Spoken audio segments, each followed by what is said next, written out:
ugihagaze urebe umuturanyi wawe ukwicaye iruhande cyangwa ukwicaye inyuma, wenda gufatana mu ntoki mu bireke kubera iyi minsi turimo, ariko umurebe umukunde nurangiza umusabire umugisha. Amina.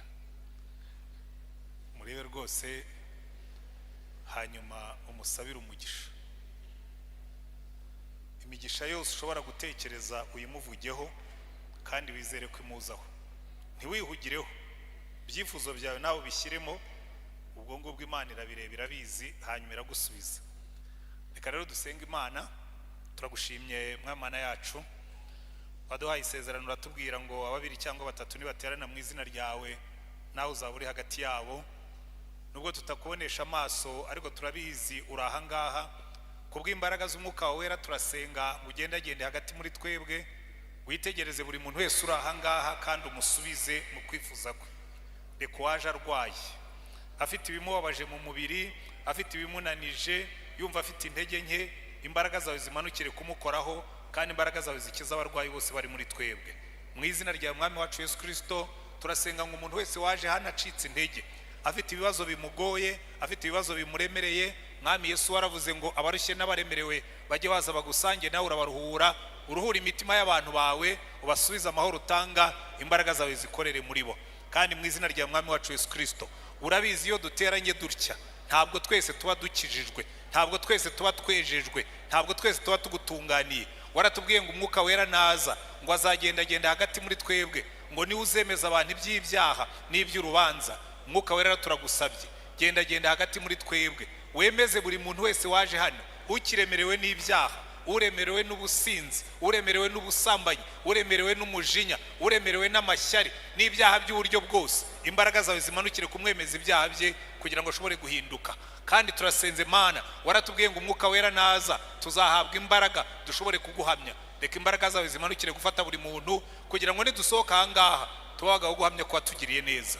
Wumve gusenga tugusenze, uhumugisha ijambo ryawe, uhumugisha ubwoko bwawe, izina ryawe rishyirwe hejuru, ubwami bwawe buze, ubwoko bwawe buhabwe umugisha, mu izina rya Mwami wacu Yesu Kristo. Amen. Amen. Ushobora kwicara. Muraho mwese? Ndavuga ngo muraho kubera yuko maze igihe kirekire ntateranira aha ngaha. Nari mu ngendo hanze, ubundi ndi mu ngendo hano mu gihugu nagiye kuvuga ubutumwa mu yandi matorero.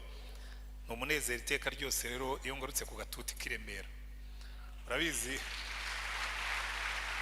buriya nkunze kubwira abantu, jyewe ninjira muri Anglikani ninjiriye Remera, hanyuma nsohoka mu gipasitori nsohokera Remera, ariko ndacyari muri Anglikani, ndacyari Remera.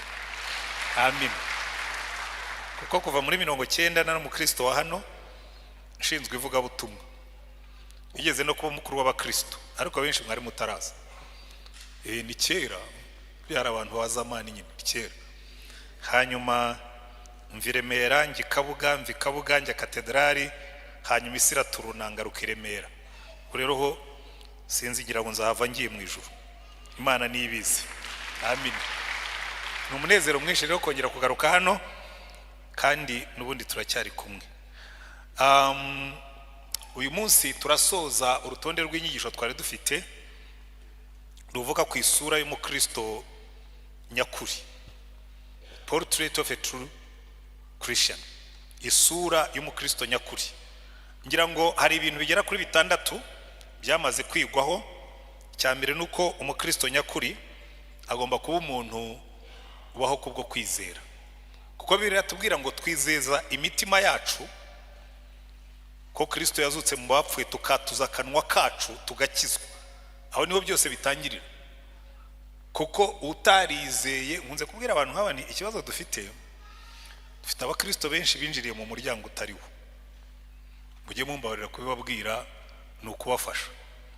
Hari abantu binjiriye mu muryango w'umubatizo udafite kwizera, ukavuka uri uruhinja, bakaguterura bakakwita Antoine, nta Yesu wigeze wumva, nta Yesu wigeze umenya, batuye rero mureba ni umukristo.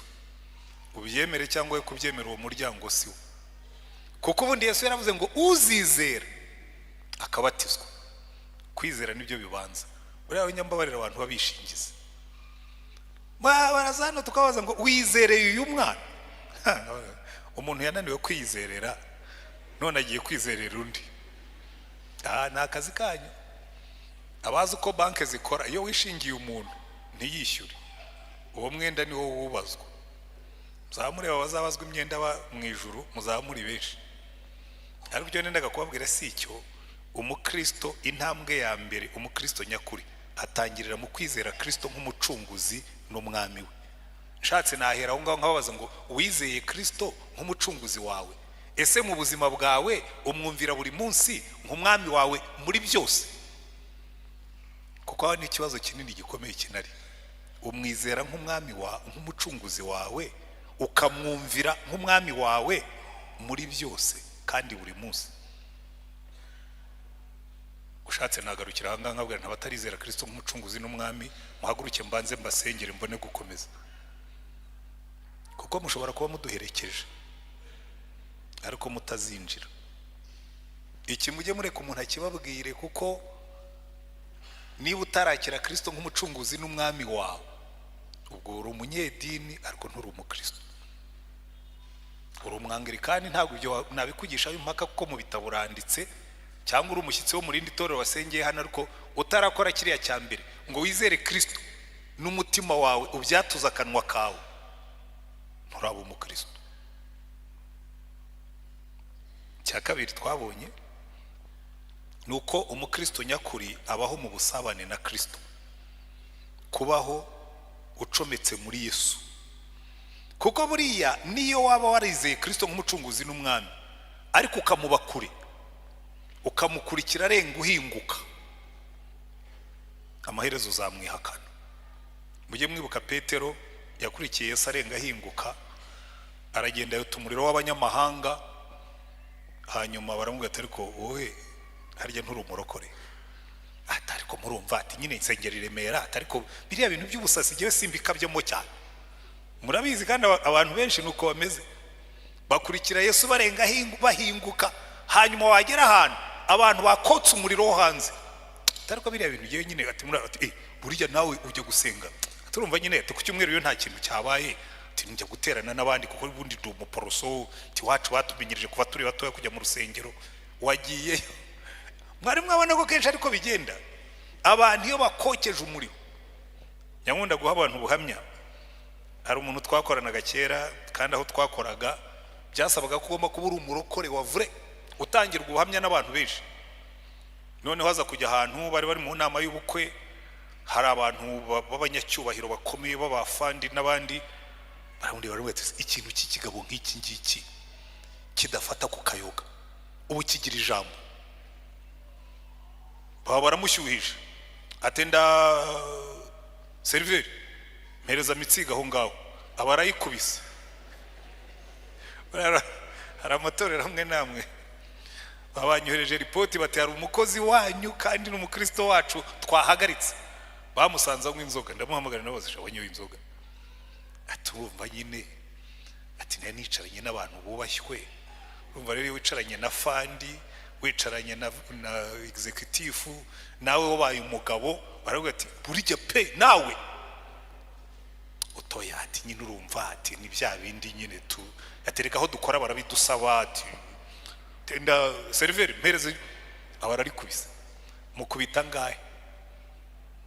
Ubwo ni urugero mbahaye, ariko hari n'abandi bakora ibindi. Hari muri biri n'umukobwa usa gutya, wowe utarabyina uzakura hehe umugabo? Erego ubwo umukobwa waririmbaga muri korali akaba yagiye kubyina mu kabyiniro ngo yerekane yuko nawe ari kento emancipe, urimo urasubira inyuma. Umuntu w'umuturagete nkawe, ubwo urumva uzabona umugabo? Umukristo uba muri fellowship na Yesu, umukristo uba mu busabane na Yesu ntagira isoni zo kumuhamya. Haleluya. Reka mbabwire iki, ndizera ko tuza kugisobanukirwa ko buriya guhamya Yesu biva mu kubana nawe. Amen. Hari umuntu umwe yigeze guhura na nyakubahwa mukuru, hanyuma arambwira ati jyewe kuva nahuye nawe yari yanyuze ahantu aramuhobe aramuramutsa gusa ko ndajya aramutsa abaturage, jyewe namukozeho, nzabibwira abantu ko namukozeho. Ndaheba ndabona ariko uzi ko hano harimo ubuhamya. Niba umuntu yishimira gukora kuri nyakubahwa perezida akabibwira abantu bose yanamukozeho gusa batanaganiriye, tekereza umuntu ukora kuri Yesu abandi ntibabimenye, aba afite ikibazo. Siko bimeze. Wowe wakoze ku mwami w'abami, umutware w'abatware, ntiwanabivuga. Undi we yakoze kuri perezida agenda abibwira abantu bose ati jyewe namukoze, namwikoreyeho. Sindi bubabwira aho byabereye, namwikoreyeho. Niba mushaka kumenya aho byabereye hano ku matara yo mu Giporoso. Ubwo yahagaze hari abantu baramuramutsa, umwana umwe amanuka avuga ati ndabibwira abantu bose ko namukozeho. Ndababwira rwose babwire rwose, ariko mujye mubwira abantu ko namwe mwakoze kuri Yesu. Haleluya. Icya gatatu, umukristo mwiza w'ukuri ni umuntu wumvira ijambo ry'Imana. Iri jambo rikamubera icyerekezo. Ikintu njya nshimira Imana nuko jyewe nakijwe ndisoma, kuko ubundi nari narananiranye. Bari ibintu byari byarangoye. Navukiye ahantu haba abaporoso benshi. Iwacu habaga amadini 3 ane, nakoreka mvujyane. Habaga amadini 4, habaga abapfumu n'abaraguza. Muri za 65 gakondo yari igikora pe, abantu bararaguzaga. Iwacu habaga abapfumu, baranabandwaga bagaterekera. Ndavuga ku musozi ariko. Abakabiri bahabaga ku musozi wacu Inteta aho navukiye, habaga abadive ariko bari bake. Hakaba amadini birakomeye, habaga abaporoso b'Abanglikani n'Abagatulika. Je nari umugatulika, ariko abaporoso bagatanga ubuhamya, ariko barangiza bakabwica. Mbibwirira ikintu cy'abaporoso n'ubu ngubu kikingora. Abaporoso ari nabo twajyanye, ngira ngo barabyibuka, twagiye kubabarira umusozi wacu. Kimwe mu byo nababariye nuko bari barambujije gukizwa. Nakunze umugabo umwe yaragutse aravuga ati biriya bintu twanavuze, twaririmbaga muri korari, twarangiza tugasambana, abakobwa bose twakuranye batwaye inda. Ndababwira nabonaga warokore muririmba mwarangiza mugasambana. Nkibaza ngo ariko aba barokore bagomba kuba ari ibintu by'idini bavuga, nkajya numva ari ibintu by'ibinyobo. Kandi n'uno munsi ndabwira abaririmba hano mujya muhagarara imbere y'abantu, natwe abapastori duhagarara, n'ubona uhagarara hano imbere y'abantu ujye witondera uburyo ugenda, kuko uri bugende hanze wazakubona wahoze uririmba bakabona murimo gukorana ibizira, bazavuga ati bwa burokore ni fake, ni ibinyoma. Ibyo byari byaramujije gukizwa. Hari n'ibindi bakoraga ariko siyo nyigisho y'uyu munsi. Ariko njya gukizwa, jyewe nakijwe nsomye Bibiliya, nsanga iri jambo ni iry'ukuri, kandi narisomye ndi mukuru, ndisoma narize, ndarisoma ndarisesengura, nandikira abantu b'inshuti zanjye. Maze kurisoma 3 numvise bihura bifata, ndababwira ngo guhera uyu munsi ngiye kubaho uko Bibiliya ivuga. Ibyo yita byiza nzabyita byiza, ibyo yita bibi mbyite bibi. N'uno munsi niyo wampenda henda, niba Imana yaravuze ngo inzira ni uguca ibumoso, nzaca ibumoso, n'isi yose yaca iburyo. Abandi baraza kubwira ngo erega ngo abandi, nkabwira nti twebwe mu gisekuruza cyanjye nta bandi ubamo, no mu gakiza nta witwa abandi, mutagatifu bandi simuzi. Jewe nubatse ku rufatiro rw'intumwa n'abahanuzi, bandi nta ubamo. Nimuzamubona muzaze mumbwira uti ariko hari umuntu wibagiwe witwa abandi, ngo abandi bagira gutya, ngo abandi bakora gutya, ngo abandi bazavuga iki. Abandi ntabwo ari sogokuru. Iki jambo ry'Imana ryita cyiza nkita cyiza, iryo kita kibi nkakita kibi, nkashyiraho akadomo. Nta na virgule nshyiraho, nta kitso, nta kadomo. Iby'Imana yita bibi ni bibi, n'iyi si yabiryoshya, niyo yabikaranga, niyo yabisiga amavuta, niyo yabisiga parufe, niyo byahumura biba ari bibi, kuko niko ijambo ry'Imana rivuga. Umukristo nyakuri yumvira ijambo ry'Imana. Cyakane twabonye umukristo nyakuri agenda ahinduka arushaho gusa na Yesu. Haleluya. Mu gitabo cy'umugenzi habamo umugabo witwa Magambo, muramwibuka abasomye igitabo cy'umugenzi. ngo magambo iyo wamuboneraga kure ngo yasaga neza, ngo ariko ko wagendaga umwegera akagenda agajuka. Twebwe ntabwo tugenda tugajuka, tugenda tuva mu bwiza tujya mu bundi dusa na Yesu. Haleluya. Iki nicyo uwo niwo mpamagaro wacu. Hanyuma icya gatanu, twabonye umukristo mwiza yera imbuto z'umwuka. Amina. Umukristo nyakuri agira imbuto yera. Reka mbabwize ukuri, iyo ubumbuye akanwa hagasohokamo imbuto za kamere, burya ibyo wakoraga byose biba byapfuye. Urarwana, uratongana, uraceceka, burya hari ibyaha dukora tuvuze, hari n'ibyaha dukora ducecetse. Njya nkora counseling y'imiryango y'ingo, umugabo akambwira ati umugore wanjye yampanishije kutamvugisha, kandi n'abagabo nabo bagahanisha abagore kutabavugisha. Ujunjama, uri ikijindiri. Hano ko umuntu akagenda akigira ikijindiri, wamubaza uti utari ko kutavuga, ariko wabaye iki? Ariko se wambwiye ikijindiri. Ubwo rero ngo yabaye brave, ngo yacecetse. Iyo ucecetse ujunditse ibyaha ntibikubuza kuba umunyabyaha. Imbuto za kamere, guhimana.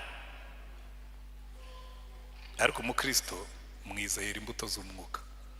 Bibiri katubwira ngo imbuto z'umwuka ni urukundo, ni amahoro, ni ibyishimo, no kwihangana, ni ingeso nziza, ni ukugwa neza, ni ukugira neza, no kwirinda, no gukiranuka.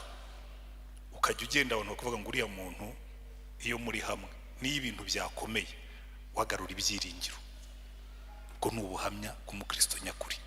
Hanyuma ikindi, umukristo nyakuri akorera umubiri wa Kristo, agira umumaro, agira imirimo, arakora. Hari abakristo rero basigaye bafite kwizera bacunga nk'ingorofani. Burya uramutse ucunga ingorofani, nta kindi ushobora gucunga, ni ingorofani yonyine. Amaboko yombi bafashe ingorofani ukagenda. Niba n'igare ushobora gutwaza ukuboko kumwe, ingorofani ntibikunda.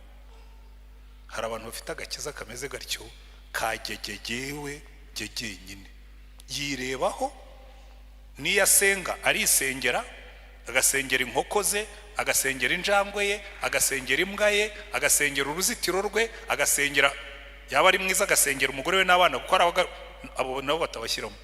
Babandi bajunjama ntibabashyiramo. Ntabwo waba wasengeye umugore wawe n'abana bawe ngo nurangiza umujunjamani. Ntabwo waba wamusengeye ngo nurangiza umuca inyuma cyangwa umwicishije inzara bashwe. Uzi ko hari abantu bagaburira imbwa ntibagaburira abana babo. Erega buriya hano iyi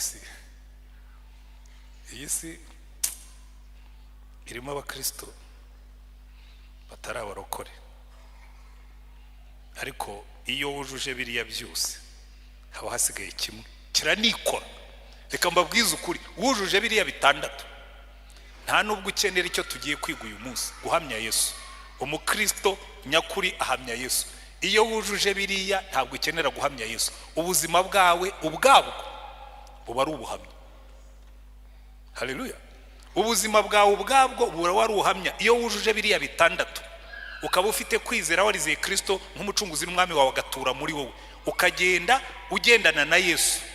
Nutumbira Yesu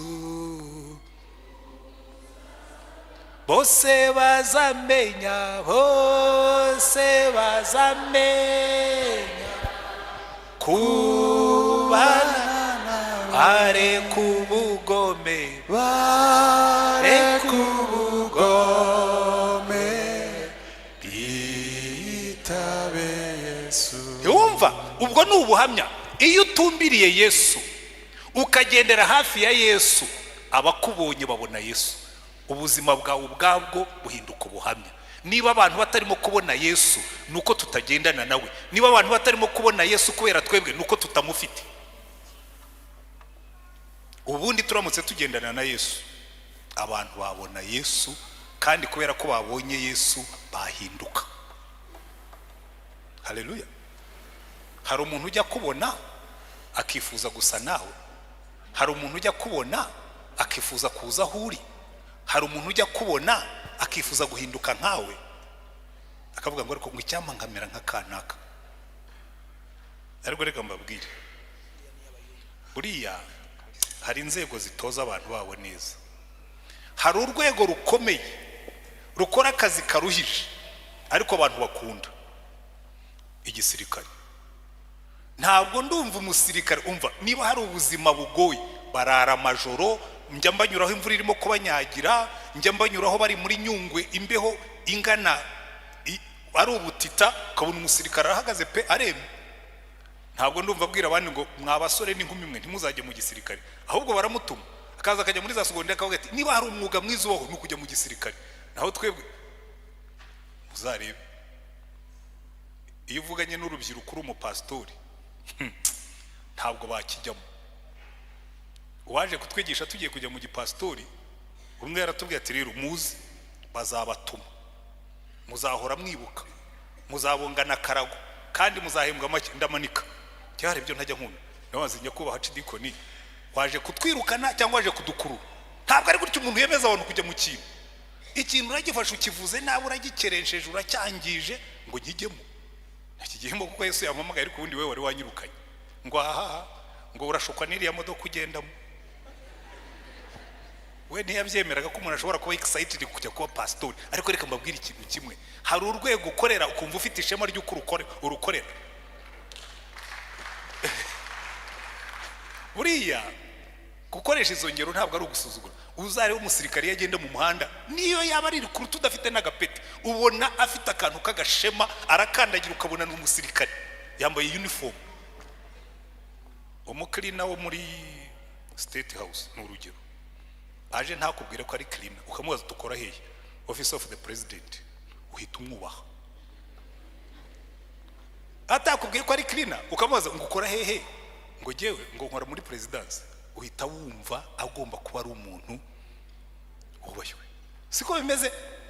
Ariko twebwe umuntu akorera Yesu, wamubaza tukora hehe, ngo urumva nyine ngo nabuze icyo nkora. Usanga iteka ryose ubuhamya bwacu tubupfobya. Nta muntu ushaka kuba proud yuko agendana na Yesu, nta muntu ushaka kuba proud yuko akorera Yesu, nta muntu ushaka kuba proud yuko yamenye Yesu. Usanga kumenya Yesu ari ibintu dufifika ahantu tukabitwara munsi y'ukwaha tukabihishahisha. Mwagiye mwemye, umuntu yakwaza atari kuki utanywa inzoga, ati ndi umurokore. Kuki udakora ibi ngibi nuko nkijijwe, kuki udakora ibi ngibi nuko ngendana na Yesu. Cyo ni ubuhamya. Ariko hari igihe njye mvuga ni nyamara mushobora kuba mwarakonjeshwe nuko mwabatijwe ariko mudafite Yesu. Jewe namubonye mushaka, muzumve niyo muvuga, jewe mvuga Yesu kuko nzi aho yankuye kandi nzi naho anjyana, nzi naho angejeje. Niyo wambwira ngo tumureke nakubwira ntumva, ihutisha igare ryanjye musange, kuko ibindi by'inyuma byo ese umuntu twagendanye mfite imyaka 25 nkaba ngejeje muri 66, ubu namuva hese ngo nsangende. Bigeze kubwira Petero, Yesu yabwiye abigishwa abandi bose bamuvuyeho, abwira abigishwa ati namwe murashaka kugenda. Petero aramubwira ati se twakuvaho tukajya he, ko ari wowe ufite amagambo y'ubugingo. Twebwe twarabibonye niwe ufite amagambo y'ubugingo, ntaho turi bujye, abandi nibagende twe ntituri bugende. Jewe natukiwe byinshi, natukiwe ubwoko navukiyemo, natukiwe ibinabiri, ariko uzantukira ko navuze Yesu, akantukira ko mfite ishyaka rya Yesu, wowe rwose nzamushimira. Uzi ko abigishwa bigeze kubakubita mu byakozwe n'intumwa ibice, barabakubita ngo bataha banezerewe yuko bakubitiwe rya zina. Naho twebwe nta n'uwadututse, ariko usanga ahubwo dufite isoni. Uzi impamvu bagiraga iryo shyaka? Niho ngeze. Abantu bose bahuye na Yesu hari umuriro ubazamo. Abantu bose bakozweho na Yesu hari ikintu kibajyamo. Abantu bose bakorewe ibitangaza na Yesu ntibashobora guceceka, ntibikunda. Iriya Zaburi ya 145 reka ariho mpera. Uyu muririmbyi wa Zaburi batubwiye ko ari Zaburi ya Dawidi. Buriya Dawidi yari afite impamvu yo gushima Imana. Umugore we Mikali yigeze kumubwira ngo ariko ngo nakubonye ngo ubyina, ngo witerera hejuru utumura ivumbi, ngo wanakuyemo n'ikote usigaranye isengeri. kuko muribuka Dawidi igihe yazamuraga isanduka ngo yikuyemo ntuzasigarane ifodi yonyine akenda k'imbere ngo yiterera hejuru arabyina ngo aca ikiwungo arahamiriza ivumbi riratumuka. Mikali rero yari yararewe bw'ama hantu bagira protokole. Hari abantu bagira protokole niyo bamubwira ngo dukomere Imana amashyi bakoma bukeya kugira ngo icyubahiro cyabo kidacubangana. Hanyuma ariko Dawidi iyo bavugaga Imana ahitaga yiterera hejuru akavuga tumva reka mbyiniriye Imana. Mikali aramureba aramusuzugura. Kandi bambe Dawidi uwo munsi yari afite ishyaka ryinshi avuga ati ubwo nzanye isanduku y'Uwiteka hari ikintu kiri bukore kiwanjye mu rugo. Umugore wanjye Mikali tumaranye imyaka ntabwo aratwita ariko uyu munsi ndabizi neza nimara kuzana iyi sanduka iwanjye harakoreka igitangaza. Aratahageze mu rugo asanga barafi iramutegereje. Umugabo azanye urwuzu aje kumuhobera unavuga ati oya ubonye ngo uyu munsi wibeyure ko umuntu w'imbura mu maro ko umuntu utazi wari we uribeyura imbere y'abagaragu n'abaja unakuramo n'ishati n'ikote usigarana isengeri. Umva ubwuzu bwose Dawidi yari afite bwahise bukonja ahita amutera nawe ubukonje nk'ubwo yari amuhereje aramubwira ngo reka nibeyure ndibeyura imbere y'Imana yansumbije so n'abasaza bawe ndibeyura imbere y'Imana yankuye inyuma y'intama ikangira umwami wa Isirayeli ndibeyura imbere y'Imana ituma ndicyo ngo kandi reka kurubwire ngo nibyo uvuze by'abagaragu n'abaja ngo uko nzarushaho kwibeyura imbere y'iriya Mana izarushaho kunyubahisha imbere y'abo bagaragu n'abaja. Uwo rero ni umuntu wari uzi neza aho iby'Imana yakoze. Niwe wanditse iyi Zaburi aravuga ngo umva Mana nzavuga imirimo ikomeye wankoreye nzajya nguhimbaza uko bukeye nzashima izina ryawe iteka ryose. Icya mbere nzagushimira umurongo wa 3 Uwiteka arakomeye n'uwo gushimwa cyane. Himbariza Imana witangira ubuhamya ko ari Imana ikomeye. Umurongo wa 5 nzavuga ubwiza bw'icyubahiro cyo gukomera kwawe n'imirimo itangaza wakoze. Abantu bazavuga imbaraga z'imirimo yawe iteye ubwoba nanjye nzavuga gukomera kwawe. Haleluya. Iyi Zaburi yose uyisomye wumva umutima w'umuntu wahuye n'Imana akavuga ngo nabonye Imana ikora. Abo yagiriye neza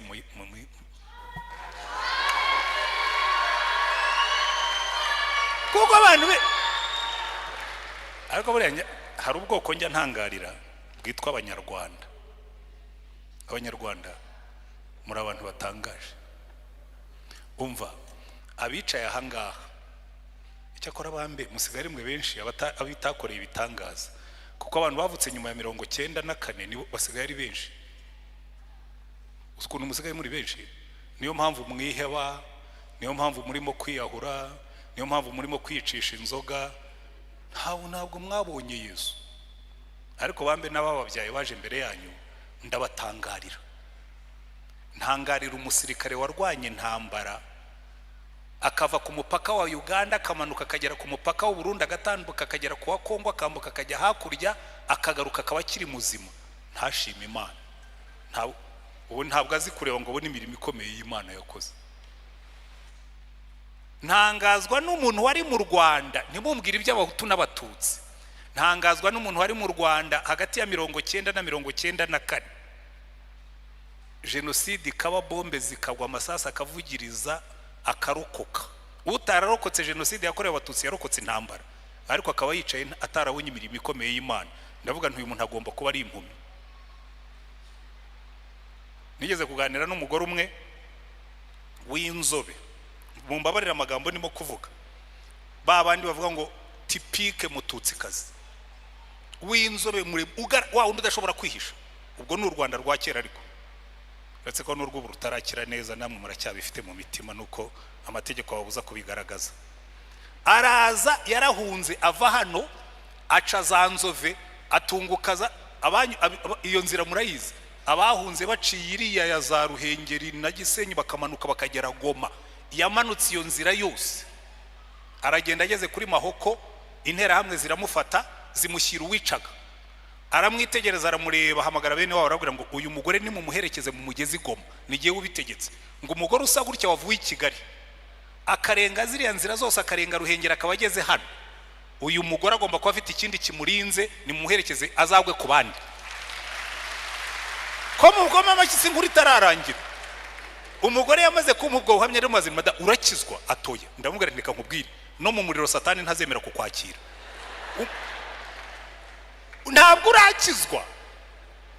Nta nuwigeze abikubwira. Ati naho nanyuraga hose barabimbwira ndavuga ndakwihoreye nanjye. Reka nkusengere wigendere kuko uri igihari. Abantu twabonye imirimo ikomeye y'Imana ntitwahindukira ngo dushime Imana.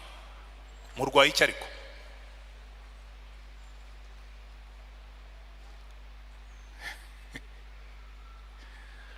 Urahome.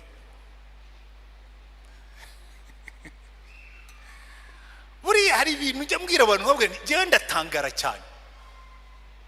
Abantu twabaye muri izo situation tukazigendamo tukazirokoka utarabonye ukuboko kw'Imana nuko satani yamuhumye amaso. Tugomba gushima Imana kuko ubuhamya bwacu Dawidi yavuze ngo nzavuga imirimo ikomeye Uwiteka yakoze, amahanga yose abimenye nanjye nzabisubiramo mbivuge. Dawidi yarazi gushima. Reka ngaruke ku isezerano rishya kugira ngo nihuti ntaza gukerereza imirimo igomba gukorwa nyuma. Ikibazo dufite, muzitegereza abantu bose bahuye na Yesu mu isezerano rishya. Mu butumwa bwiza bwa Yohana umubatiza we yabonye Yesu akiri mu nda. Hari umunsi Mariya yasuye Elizabeth. Icyo gihe Elizabeth yari afite inda y'amezi 6, Mariya we afite inda y'amezi 3. Aragenda ngo amuhobeye. Yohana umubatiza mu nda aravuga ati hano haje udasanzwe, ngo akora amakiribite 3 mu nda. Nyina aravuga ati ibyo ari byo byose uyu nguyu ni nyina w'umucunguzi wanjye, ahita kubita indirimbo. Yohana umubatiza amaze kuvuka amaze gukura yabonye Yesu agenda abwira abigishwa barabwira ngo uriya niwe nababwiraga, uriya niwe ntama w'Imana ukuraho ibyaha by'abari mu isi. Immediately uwitwa Yohana na Andereya bahise bamukurikira. Yohana umubatiza yeretse abigishwa be Yesu, na nyuma y'abo abantu baraje baramubwira ati ariko wa wundi wavugaga abantu bakuvuyeho baramukurikira avuga ati ariko n'ubundi nicyo cyanzanye naje kumuvuga ngo abantu bamusange. Ikibazo tujya tugira hano turavuga ngo abantu badusange, oya, ngomba kubereka Yesu akaba ari we musanga. Mukabona Yesu, nkababwira mukabona Yesu, nkabereka impamvu mugomba gukunda Yesu, nkabereka impamvu mugomba gukorera Yesu, nkabereka impamvu mugomba gutumbira Yesu, nkabereka impamvu mugomba kuguma kuri Yesu, kuko Yesu ni we tugomba kuvuga. Yohana umubatiza yaramuvuze, Andereya na Yohana baramukurikira. Bamugeze iruhande aravuga ati murashaka iki? Iyo bashaka bari kumwira ati turashaka wowe. Ariko babura uko babimusubiza aravuga ati utuye hehe? Ati nimuze mpabereke. Ndabizi ko atari byo mushaka ariko nimuze mpabereke. Abajyana aho atuye ngo arabaganiriza. Immediately bamaze kugenda bikiba, Andereya aravuga ati ibintu sinabyihererana. Aragenda abwira mukuru we Simoni, aravuga ati Simoni mpuzaniye inkuru, twabonye Yesu wa wundi Mose yavuze twamubonye, ngwino nawe urebe. Aramuzana amugeze imbere. Yesu aramureba aravuga ati ntiwitwa Simoni uri mwene Yona? Ati uri wa mugabo aranzi nanjye, uzitwa Kefa, nzaguhindurira amateka. Haleluya. Aragenda ateye intambwe abona Filipo w'Betsaida, aramubwira ati Filipo ngwino. Baganiriyeho gato aramuga ati ariko hari indi nshuti yanjye yitwa Natanayeli, sinshobora kugenda ntayizanye. Aragenda abwira Natanayeli ati Natanayeli wa wundi Mose yavuze twamubonye. Aravuga ati kasha tera story. Ati twamubonye ni Yesu umwe ni Yosefu w'i Nazareti. Ndavuga ati baba we hari ikiza cya vi Nazareti? Ndavuga ati we nakubwiye ngo ngwino urebe, kuko hari abantu benshi babwira Yesu ibyo twarabyumvise nta kintu kirimo kizima. Ukamubwira ati oya ngwino uhure nawe. Haleluya. Ikibazo nuko tujya impaka n'abantu. Jye wabwira utorega we ngwino uhure nawe, mwihamagarira umugerageze. Hanyuma Natanayeli arazahagaze imbere Yesu. Yesu aramureba aramusikaninga amucishamo keza ku birenge ageza haruguru aramubwira ati Natanayeli uri umuyuda utari mu buhendanye. Unavuga ati giye uranzi? Ati ndakuzi n'ikibazo. Tereka nk'uyi ikimenyetso, wicaye munsi y'igiti cy'umutini nakubonye. Njya mbibabwira hano sinzi ikintu Natanayeli yakoze munsi y'igiti cy'umutini, ariko ibyo ari byose agomba kuba yarabanje amakinga ashobora ko nta muntu umureba. Hari ibintu umuntu ajya gukora cyane cyane yarahagaragara kabanza akareba ko nta umubona. Nibwira ko ari byo yari yakoze aho hantu. Aravuga ati kubuza biriya bintu uri umwana w'Imana koko. Guhera uwo munsi ntabwo Natanayeli yasubiye inyuma. hari igihe Yesu akubona ahantu yagomba kubwira ati na bya bindi abantu batazi jewe ndabizi. Hari ibintu ujya ukora wibwira ngo urihishe, ariko Yesu abishyize ahagaragara akabikubwira ati rega na bya bindi ukora mba nkureba, nibwo uhindukira ukamukurikira by'ukuri. Amina. Bya bintu ujya ukora wabanje kwihisha, ariko musigaye mwihisha we. Murabundabunda mukajya mu marogi ya kure, mukabundabunda mugasiba muri telefone, mukabundabunda mugiye mugendera mu mucyo. Ubwo bambwira bajya babundabunda muri telefone mwabyumvise mu bicikeho, kuko Yesu aba kureba. Kandi nuhura nawe azakubwira ati bya bindi ujya ukora muri telefone mba mbireba. Uzariko ibizira bisigaye bikorerwa muri telefone, reka ne kubitindaho.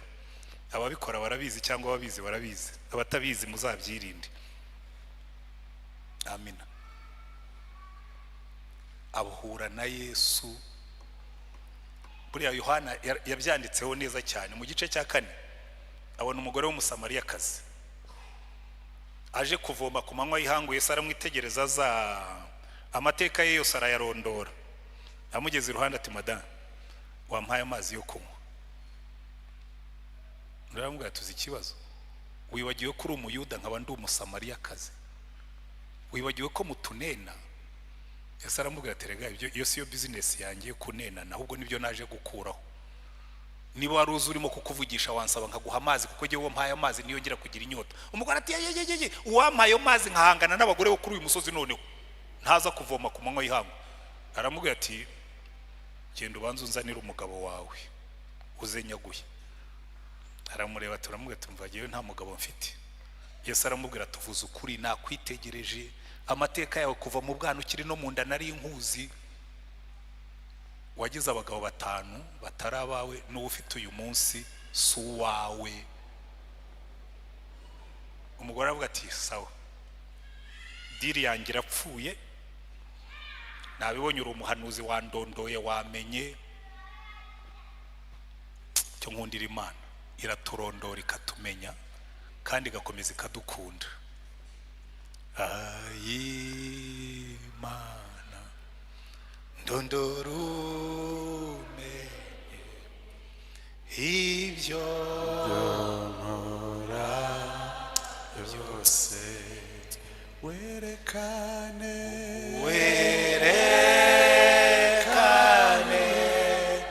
uko ndi kose,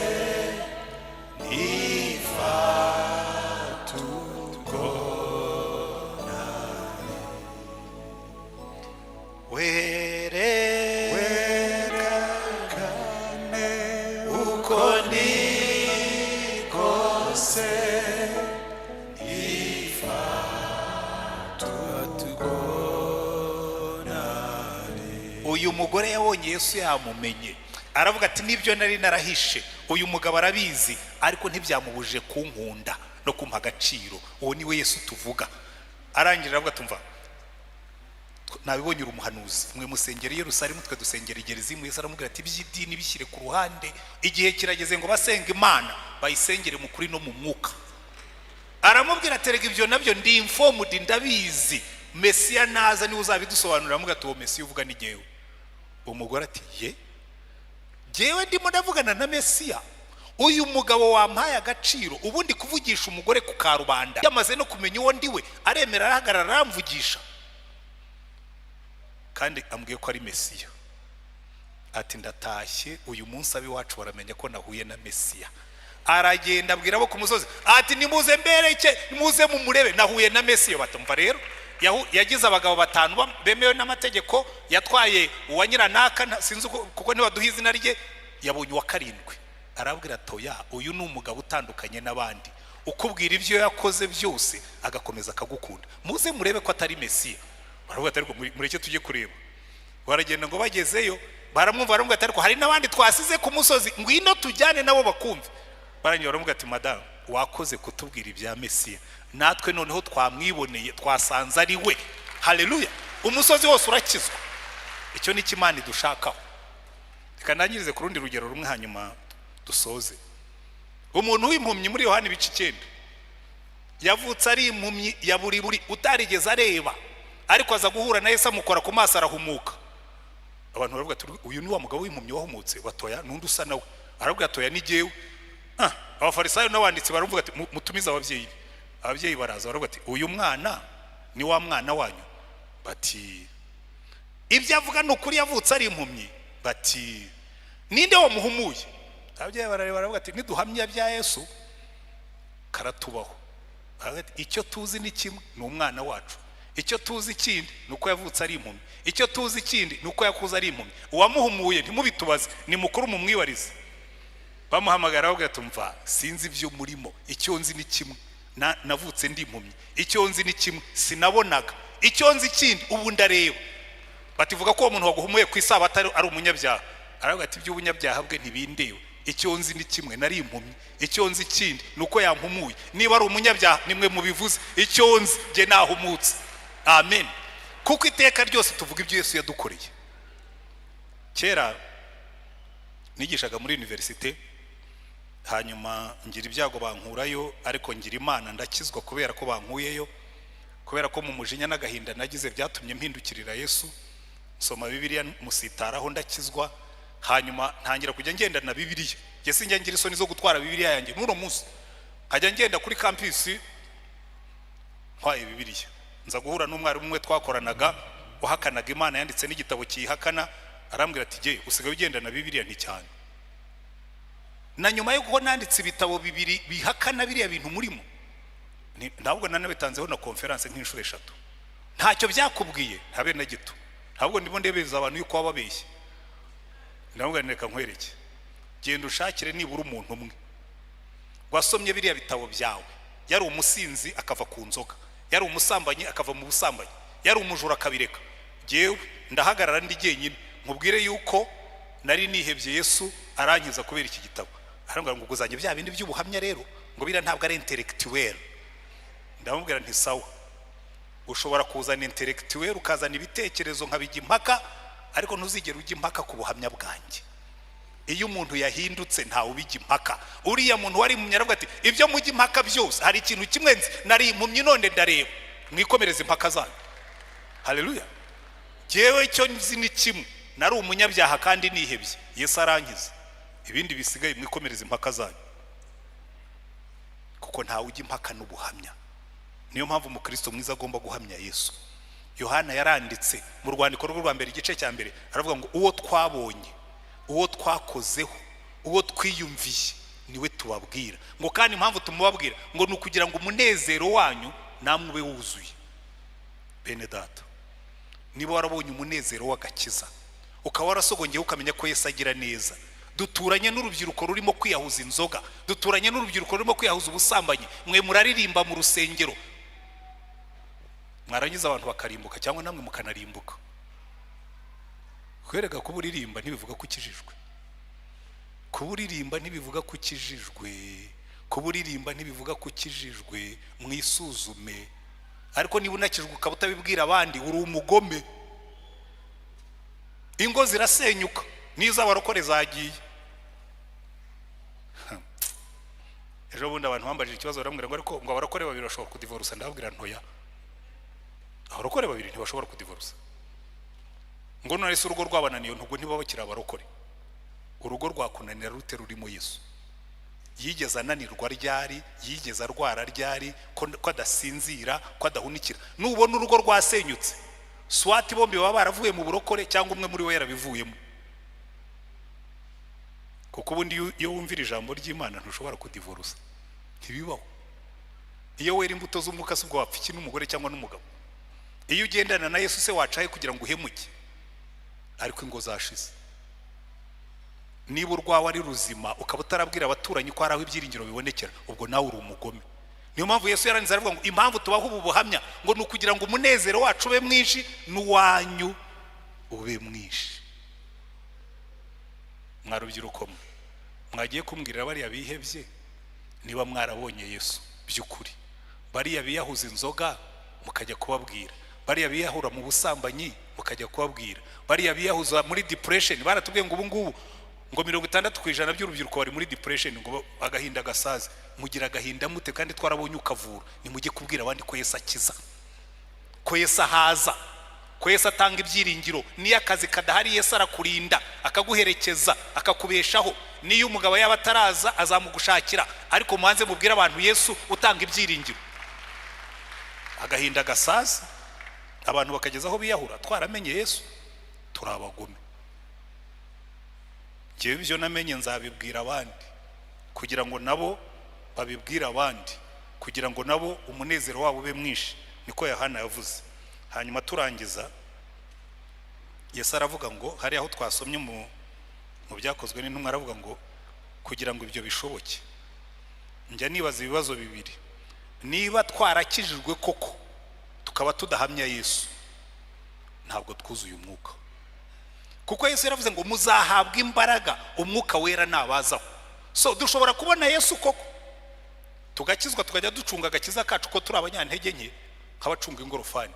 Ariko iyo wamaze kubona Yesu ukuzura umwuka, Yesu yaravuze ngo muzahabwa imbaraga umwuka wera nabazaho. Kuko iyo umwuka wera yakuje ntushobora guceceka, ntibikunda. Niyo mpamvu yewe buri munsi intege z'umubiri zizagenda zigabanuka, ariko iz'umwuka ziziyongera. Ngenda mbwira umwuka wera nkabwira ntumva, iz'umubiri zizagabanuke ko ntacyo nawukoraho, ariko iz'umwuka ntizizagabanuke. Ureke mvuge Yesu abantu bamubone, ureke mvuge Yesu abantu bahinduke, ureke mvuge Yesu niyo bazajya bansanga ndyamye bazasanga mvuga Yesu. Kuko tugomba kuvuga Yesu kugeza igihe abantu bamubona mu mbaraga z'umwuka. Mva abapasitori bagenzi banjye, mureke natwe tubanze twuzura umwuka. Wavure utari umupompano. Kwara ubwo abantu bitugatuga bakavuga cyane. Kuvuga cyane ntibivuga ko wuzuye umwuka, nuko ufite ijwi rinini. Iyo wuzuye umwuka ubibonera hano hasi, abantu bakorwaho. Mureke twuzura umwuka wavure, niturangiza tubwire isi ikizwe. Kandi namwe mwese, buri muntu wese agambirire kuzura umwuka. Yesu yaravuze ngo umuntu nagira inyota azahondi anywe, ngo unyizera imigezi y'amazi y'ubugingo izatemba iva mu nda ye. Ngo ibyo bivuze byerekeje ku mwuka wera wamwizeye bendaga kuzahabwa. Asiga abwiye abigishwa aravuga ngo mwirinde ntimuve i Yerusalemu mutaruzura imbaraga. Muzahabwa imbaraga umwuka wera nabazaho. Mubabaga wo kumpamya i Yerusalemu ni Yudaya kugeza ku mpera z'isi. Reka dusenge Imana. Ariko se wigeze wakira Yesu nk'umucunguzi n'umwami wawe? Aho niho bitangirira. Ntushobora kuzura umwuka ugicagasa ibyaha. Inzira yo kuzura umwuka ni ukubanza ukezwaho ibyaha byawe. Wamara kwezwaho ibyaha byawe, ugafata Yesu nk'umwami wawe, ukamubwira ngo Yesu nzakuvuga hose aho nzajya, none mpa imbaraga mukorere. Nubikora utyo azaziguha. Urashaka kuririmba mu mbaraga, banza utunganye ibya mbere n'umusaba imbaraga azaziguha. Urashaka kubwiriza mu mbaraga, banza utunganye ibya mbere umwakire nk'umucunguzi n'umwami n'umusaba imbaraga azaziguha, kuko afitemo inyungu y'uko umuvuga abantu bagakizwa. Ariko niba wicayemo hano utari wakira Yesu nk'umucunguzi n'umwami, ngirira neza uzamura ikiganza uvuge ngo umwami Yesu, numvise ijwi ryawe, nanjye ndagushaka, uze winjire muri jye, nguhamye ngufite, atari Yesu numvanye abandi, ari Yesu wanjye tugendana. Niba utari wakira Yesu nk'umucunguzi n'umwami, umanike ikiganza tugusengere. Imana ibahe umugisha. Ngiye nkunda abantu b'abanyakuri rwose.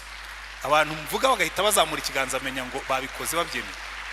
Ahubwo niba kwigane nabo bahaguruke rwose, wowe uri umugabo. Muhaguruke tubasengere. Simbabwira ngo muze hano imbere kugira ngo tudakereza gahunda, ariko muhaguruke tubasengere. Mwakire Yesu nk'umucunguzi n'umwami. Mugendane na Yesu nk'umucunguzi n'umwami. Kandi mugambirire ko abantu bagiye kubimenya ko mwamwakiriye. Turagushimye mwami Yesu. Aba bantu bahagurutse ndabasengeye ngo bejeshe amaraso yawe, imbaraga z'umwuka wera zibazeho kugira ngo basobanukirwe neza icyo bivuga ku kwakira nk'umwami. Kandi ndabasengeye ngo ukuboko kwawe kubakomeze, bagume muri iyi nzira, ubandike mu gitabo cy'ubugingo, ubagumishemo. Kandi guhera kuri uyu munsi ntibazagira isoni zo kuguhamya yuko hari umunsi bahagurutse bakereka abandi yuko bakwakiriye nk'umucunguzi n'umwami. Ubikore, ubisohoze, ubambike imbaraga, ubakure mu byaha kandi bazabisubiremo. Kandi mwami Yesu ndabasengeye ngo uko bagendana nawe, wowe wishingire kubarinda, uko bagendana nawe wishingire kubaherekeza, ubambike imbaraga kugira ngo basohoze imigambi yawe mu buzima bwabo. Mu izina rya mwami wacu Yesu Kristo, amen. Mwiyicarire. Kera tuzashyiraho porogaramu yo kujya tubaha umwanya wo kugira ngo munabwire n'abantu ubuhamya bwanyu wenda hari inyuma kugira ngo abantu bakizwe koko, hanyuma mureke natwe twisengere, kuko ibyo ari byo byose iminsi irashira vuba. Iminsi irahita vuba, irahita yihuta, uko ihita benshi bapfa batamenye umukiza. Hariho icyo twakora tugikora n'umwete, dutabara ubuvuba, iminsi itarashira, irashira, irashira, irashira, dore iminsi irashira, dutabara ubu twese, twe gukererwa dutyo. Reka dufate intego aho turi uyu munsi, twibuke aho twavuye tukagwa, twibuke aho twakonjeye.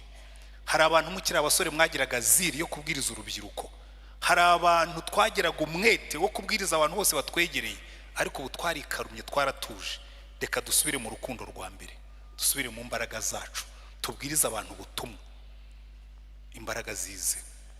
Rwose nazashima senior pastor nabo bakorana, umwaka utaha teme yacu tuyigize iyo ngiyo, tugasubira mu muriro wo kubwira abantu ubutumwa, tugasubira mu muriro wo gutanga ubuhamya, imbaraga zikongera zikamanuka. Twisengere.